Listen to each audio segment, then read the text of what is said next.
Praise the Lord. मेरे प्रियो, परमेश्वर का धन्यवाद हो कि आज हम लोग संगति करने पा रहे हैं। हालेलुया। हमारे खुदावन, हमारे प्रभु यीशु मसीह वो असंभव को संभव करने वाले खुदावन हैं। वो तरस से भरे हुए खुदावन हैं। हालेलुया। वो हमें दुखों से, पीड़ा से वो निकालते हैं। हालेलुया। हमारे जीवन में अद्भुत कार्य को करते हैं।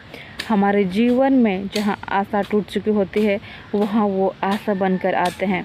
सचमुच जब हम वचन पढ़ते हैं लूका 7 का 11 से 17, तब हम यहाँ पाते हैं कि प्रभु यीशु मसीह विधवा के पुत्र को जीवन दान देते हैं।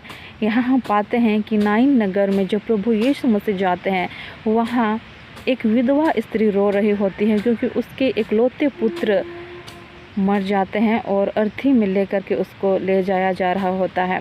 जब प्रभु यीशु मसीह इस दृश्य को देखते हैं तो वो बहुत दुखित होते हैं। वो तरस से भर जाते हैं और उस स्त्री को कहते हैं कि मत रो, और वो उस अर्थी को छूते हैं और उस जवान से कहते हैं कि हे जवान उठ, और वो तुरंत उठ बैठ जाता है। मेरे प्रियो, आज हमारे जीवन में भी हो सकता है कुछ ऐसे चीज़ें हैं जो मरी हुई हों। हालेलुया। हम किसी को नहीं बता पा रहे हों, लेकिन आज जब हम प्रभु यीशु मसीह पर विश्वास करते हैं तो हमारे जीवन में वो आशा बनकर आते हैं। हालेलुया। हमारे जीवन में उस मरी हुई दशा को वो जीवन दान दे करके वो फिर से जिंदा कर देते हैं। हालेलुया। मेरे प्रियो, आज उस प्रभु यीशु मसीह पर विश्वास करें।